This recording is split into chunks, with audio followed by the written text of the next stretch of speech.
زمانے کی قسم تمام انسان خسارے میں ہیں سوائے ان کے جو ایمان لائے، جنہوں نے نیک عمل کیے، جنہوں نے ایک دوسرے کو حق کی نصیحت کی، جنہوں نے ایک دوسرے کو صبر کی تلقین کی۔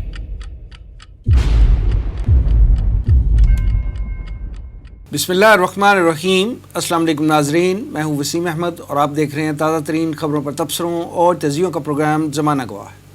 ناظرین، world justice project rule of law کی تازہ ترین رپورٹ کے مطابق قانون کی بالادستی کے معاملے میں پاکستان کا شمار دنیا کے 139 ممالک میں سے 130ویں نمبر پر آتا ہے۔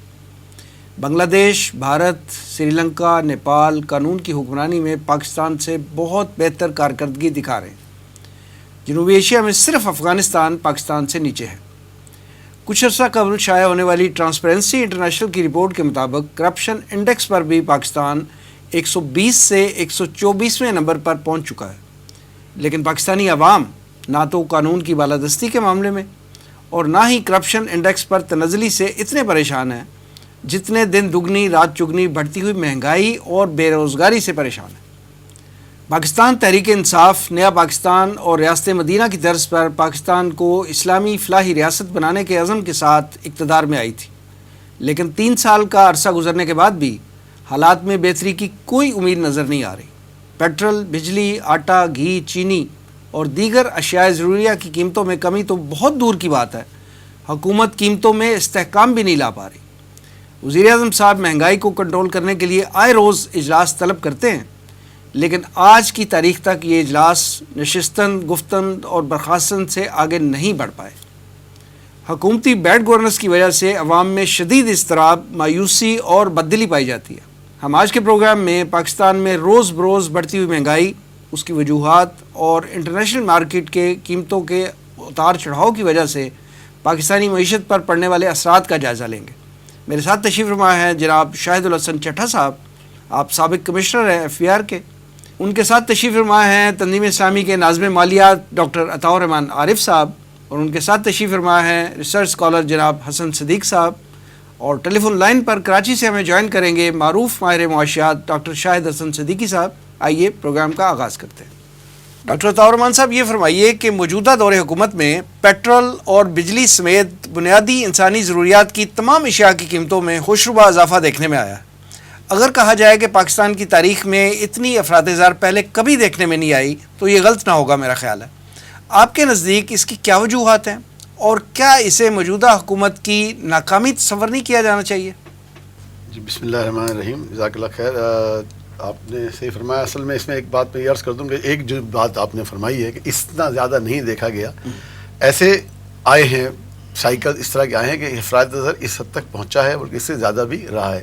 اس وقت جو لیٹسٹ ہے وہ ہم سمجھتے ہیں وہ اسٹیٹ بینک کی رپورٹ کے حساب سے وہ 8.98 مطلب 9% ہے، لیکن اگر ہم اسے اوور آل دیکھیں تو 10% کے لگ بھگ ہے۔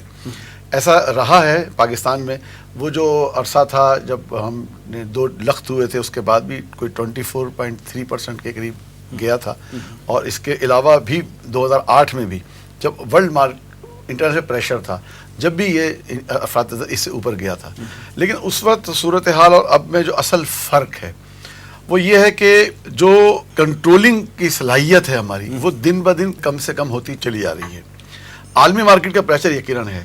کروڈ آئل، اگر ہم پیٹرول کی پرائس کی بات کروں تو کروڈ آئل جو ہے وہ 2008 میں آن این ایوریج اگر ہم دیکھیں پچھلے 20 سال کا ڈیٹا یا پچھلے 25 سال کا ڈیٹا دیکھیں تو 2008 میں $99 تک گیا ہے پر بیرل۔ اس وقت جو ہے وہ اس سال 2021 میں جو ایوریج پرائس ہے وہ $66 ہے۔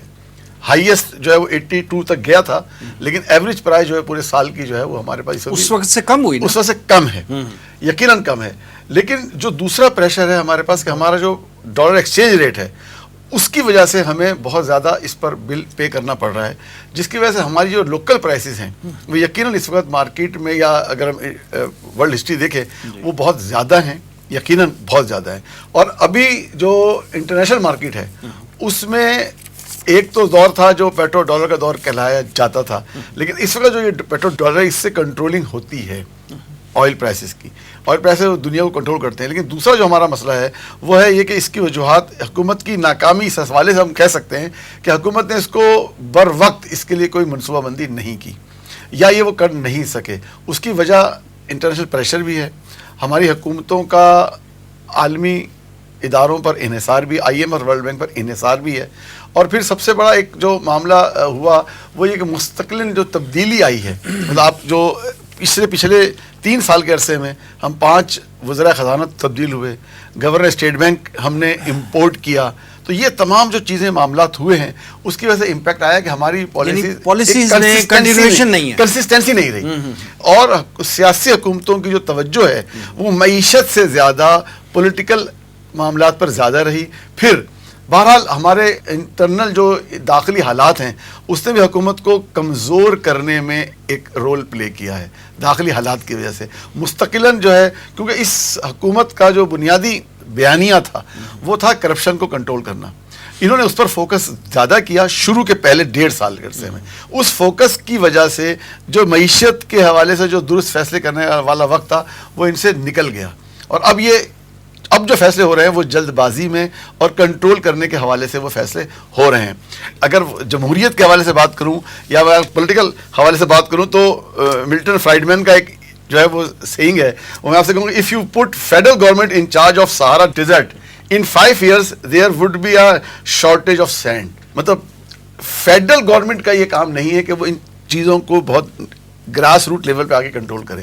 حکومت نے ان چیزوں کو کنٹرول کرنے کی کوشش کی. تو پاکستان میں تو 18ویں ترمیم کے بعد بہت زیادہ اختیارات صوبائی حکومتوں کو دے دیے, صوبائی کو آئے اختیارات. لیکن یہ جو جن چیزوں پر ہم بات کریں, پیٹرول کی پرائسز, بجلی کی پرائسز, بجلی کی جو تقسیم کار کمپنیاں ہیں, وہ جو گردشی قرضے کا اضافہ ہوا تھا وہ بھی ابھی تک ہم کنٹرول نہیں کر سکے. اور اس گردشی قرضے کے بحران میں پاکستان کی جو بجلی جو نیپرا ہے, اور یا جو وہ ابھی تک ہم اسی میں الجھے ہوئے ہیں, جس کی وجہ سے یہ معاملات ہو رہے ہیں. اور پھر اہم ترین بات, حکومت کو برا بھلا کہنا سب سے آسان کام ہے, تنقید کرنا سب سے بہت آسان ہے کام نا. ہے. لیکن پلیٹو, مطلب ظاہر ہے میں ان تھنکرز کی بات کر رہا ہوں کہ جنہوں نے اس ڈیموکریسی کو تخلیق کرنے میں جن کا رول ہے. پلیٹو یہ کہتا ہے کہ سیاسیات انسان تخلیق نہیں کرتی, بلکہ جیسے لوگ ہوں گے ان سے سیاست کام لیتی ہے.